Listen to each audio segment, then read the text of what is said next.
heard Turkey Ali Sheik say that he sent you an offer, possibly to face Crawford for coming up year. Is that true, or what happened with that? No, I don't have any offers. And look, I'm 100% focused on this fight, and then. How's Crawford, his composure going to be like the moment a punch lands on him from Canelo? Are you kidding me? Take that question back. Yeah, why? Because you're talking about Crawford. He's But the what weight classes? most composed guy. What, you don't think he'd be prepared? You think it'll be a shock to him? Crawford could beat Canelo Alvarez. I think he's too small. But then again, I thought he was too small for Spence. So well, shows what I know. So I don't know. I think that's a lot of weight class jumping. We'll see. It's a good talking point. I don't know that would really happen. Or I mean, listen, do strange things in boxing. Don't get me wrong, especially in the recent years. So I don't say never. But I don't know how seriously that's going to be taken. But I think when you're at a level, when you come off a big win like Crawford just did, anything you say reverberates. A showdown between Canelo Alvarez and Terence Crawford sparks heated debates, with many favoring Alvarez due to his achievements as a 4-division world champion and the undisputed super middleweight king. Canelo's blend of power, experience, and elite-level competition may prove overwhelming for Crawford, who has recently dominated at welterweight. Stepping up to face a physically imposing and seasoned fighter like Canelo at 168 pounds presents a huge challenge. Alvarez's explosive punching power, relentless pressure, and superior experience in higher weight classes could be too much for Crawford to handle. His success at multiple weight divisions, combined with his style and strength, makes Canelo the clear favorite in this potential clash.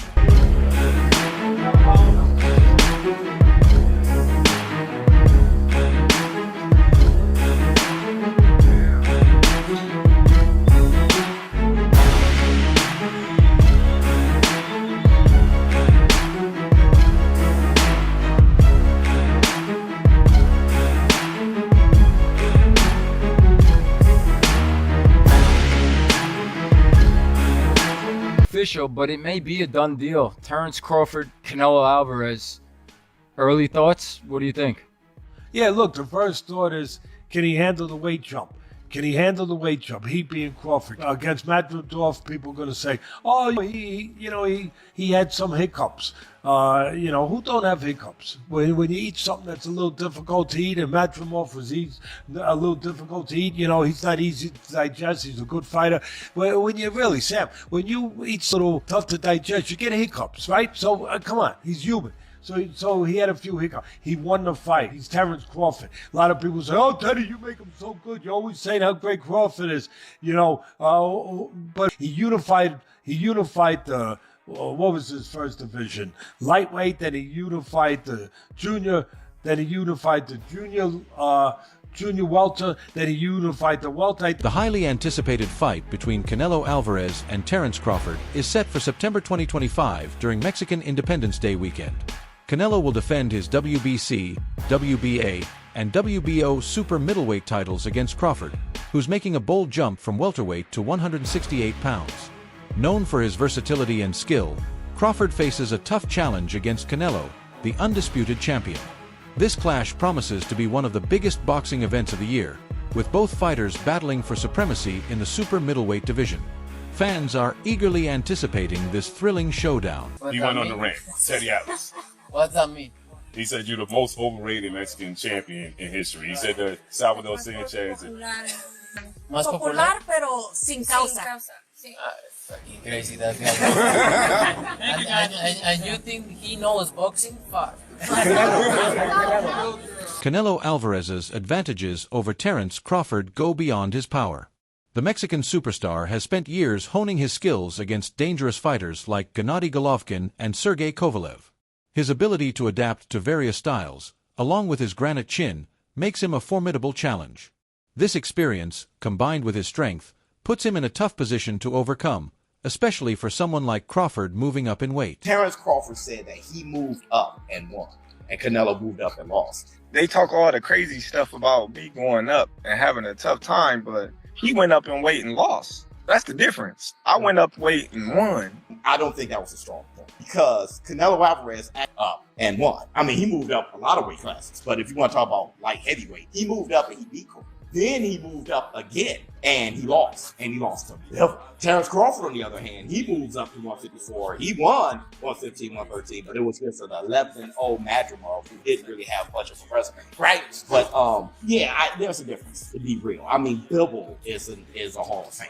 Okay, this guy, all-time light heavyweight. This is different. Canelo did knock out Kovalev when he did move up, and Kovalev is a bigger challenge at light heavyweight than Madrimov at 154 for Terence Crawford. Canelo Alvarez's success at super middleweight highlights his dominance at 168 pounds. His physical strength, precise body shots, and ability to cut off the ring make it tough for smaller, faster fighters to stick to their game plan. While Terence Crawford's speed and technical brilliance are impressive, they might not be enough to overcome the size disparity. Fighting at a weight where Canelo is naturally stronger could cause Crawford's punches to lack the impact needed to keep him at bay. Listen, Canelo needs to understand he's a different fighter now. The deterioration is there. He's not the same guy. He's not that destroyer who's looking for knockouts early and keeps a pace and a pressure on you. He throws 30 punches around. You're not the same guy. So everyone, you're going to knock them out. And then going into, 6 decisions in a row now? Scores a knockdown every time. Power's still there. The problem is the pace and the ability to carry on and push. That's the real difference, and that comes with age. He's 34, going 5 at this, as far as I'm concerned. He's got a ton of fights, been around for a long time, doesn't have that same desire, the same drive to take the chances against these younger, bigger guys, because he is fighting younger, bigger guys. So you got to keep. When he fought Canelo, and he was like standing right in front of Canelo, and Canelo's just whiffing, it was a life lesson. And then you look at how good Canelo's head movement got after that fight when he realized it. I mean, my God, when he fought Danny Jacobs, and Canelo's just standing right in front of him, bobbing and weaving. That's all what he learned from fighting. Canelo Alvarez's vast experience in high-stakes bouts gives him a mental edge. He's accustomed to the pressure of massive fights, pay-per-view main events, and facing fighters with diverse styles, from slick boxers to heavy hitters. While Terence Crawford remains undefeated, he hasn't faced anyone with Canelo's unique combination of skills, power, and ring IQ. Stepping up 2 weight classes to challenge a fighter of Alvarez's caliber may expose vulnerabilities Crawford has never had to confront before. Fíjate. Pam, pam, pam, pam, pam, pam. Boom, boom, boom.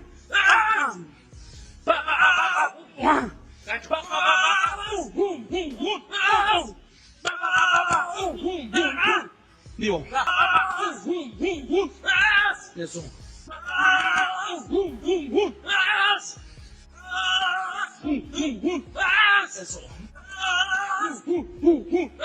Eso.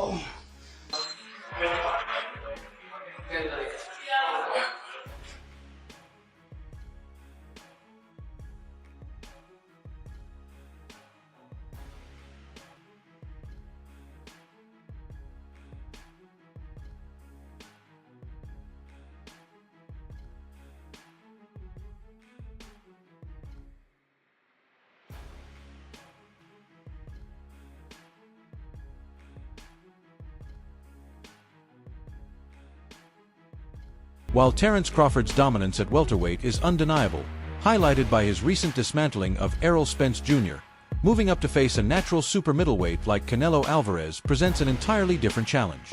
Alvarez has spent years trading punches with fighters who possess more natural power and durability, consistently thriving in those high-stakes environments. The gap in experience, size, and strength could be key factors in this fight. Canelo's ability to wear down opponents with calculated aggression and devastating bodywork spells trouble for Crawford, who has never encountered such a physically demanding challenge in his career. Go crazy with Canelo. Oh, he's too big. He's a good night for Crawford. He's going to bed. All that stuff. Not so fast. Not so fast. Don't forget that the other guy is bringing something to the party, too. And he's bringing the things that hopefully up to you guys in the best way I can. When it gets closer, we'll get more thorough with it. But right now, I think you know where I'm leaning. And I'll make it even clearer where I'm leaving. So there is a lot of suspense. I'm going against Crawford. Okay? I do think he's that special guy. I think Canelo's special too. But I think Crawford's special in a little bit, even more so. Even more so. He hasn't learned how to lose yet. I think he does have those special that go beyond the physical genetics, the physical DNA. So that's it. Okay? Good. You don't like it? Too bad. I think that was a fair breakdown. I mean, listen, those ingredients you're touching on with the smaller man are the same saw in Usyk. Abilities and ways to find a way to win. I'd like to know what the weight's at in this fight, but has that been figured out yet? Probably not, because No. that to me is a variable. Teddy Atlas reflects on the challenge Canelo Alvarez might face in trying to make 168 pounds a more ideal weight for Terence Crawford. Atlas suggests Canelo would likely be unwilling to drop to 160 pounds, especially given his current stage in his career. Instead, he speculates that the fight could be negotiated at a catchweight, perhaps 164 pounds. However, Atlas believes Canelo would be hesitant to agree to such terms given his dominance at 168 pounds. This weight issue is central to Atlas's argument, as it could affect each fighter's ability to execute their strategies and maximize their strengths. He also highlights Crawford's versatility, which might provide him an advantage despite the size difference. Buddy, how's it going? Marcos Villegas for Fight Up TV, powered by Stage Front VIP, being joined here with Teddy Atlas. Teddy, I got to get just right to it. Terence Crawford wanting to move up 3 weight classes to fight Canelo Alvarez. You as a trainer, what's your insight on that? And I don't know, would you advise a fighter to fight someone like Canelo? You got to remember, he's already moved up 3 weight classes. So now you're talking 6, if you add on 3, you know? Yeah, my math is different than yours, being that I've been in this business my whole life. 6 is a lot. 6 weight classes. That's a lot. 3, you know, he had the skeleton for it. Does he have the skeleton to go up 6? I don't know that he does. I know he's got this. I know he's got this. I know he's got the character, and I know he's got the mind. I know he has special gifts that very... In analyzing a potential fight between Canelo Alvarez and Terence Crawford, the most glaring factor is the weight disparity. Canelo has dominated at 168 pounds, consistently facing fighters who are naturally bigger and stronger. Crawford, however, has spent most of his career at lightweight, junior welterweight, and welterweight. While Crawford is undeniably skilled and powerful for his size, moving up to face a seasoned super middleweight champion like Canelo presents a massive physical disadvantage. This could severely limit Crawford's ability to execute his usual game plan and pose a significant challenge in the ring. Big weight jump, a dangerous fight, but somebody's got to prove to me that they can break Terence Crawford's will and that can't figure it out against you. It ain't no disrespect to Canelo, but I've said this in the last couple of years. I've not been against Terence Crawford with nobody on that. You got to show me this. World champion Demetrius Andrade acknowledges Terence Crawford's exceptional skills, but believes Canelo's size and experience at higher weight classes give him the edge. Andrade predicts that Crawford may struggle with Canelo's power and agility. One of the major challenges for Crawford would be moving up 2 weight classes to face Canelo. Although Crawford successfully moved up to 154 pounds for his last fight, securing a decision victory over Israel Madrimov, stepping up to super middleweight means facing significantly larger and stronger opponents, which could be a daunting hurdle. Just a few weeks ago, you heard what Terence Bud Crawford had to say on why he wants to take on Saul Canelo I Alvarez. just want the opportunity, you know, to fight the best fighter in my generation that's out there. You know, he's the most accomplished fighter, and I would just, you know, just like to, you know, fight another. It's a very noble reason. I mean, it's a reason that I can get behind. If you notice, his primary reason isn't money. He did say it'd be the biggest fight, which, you know, you do want a big fight, but I don't think he meant monetarily, which the money comes, okay? What he's saying is he want to test himself versus the best, and I think he's telling the truth here, right? Of course you want big money and stuff like that, but I think his swan song is just him testing himself up against the very best. Those are the reasons the more room can get. Are you tired of people asking you about Terence yet? No, look, I always say, I respect Terence Crawford. He's a very talented fighter, but he just win one big fight. If you see his record, he just beat one good fighter like Errol Spence is. Yes. But other than that, I don't think he's beating like Spence. He did a really good job with the Spence. He did like almost look very easy. But I knew Terence Crawford is a great fighter. But you know, you never know in boxing. Canelo Alvarez is known for his devastating power, particularly at 168 pounds, having finished fighters like Caleb Plant and Billy Joe Saunders with crushing body shots and precise power punches. Crawford, who has never fought above 147 pounds, may struggle to absorb the kind of damage Canelo delivers. Alvarez's relentless body attacks could drain Crawford's energy and neutralize his speed advantage.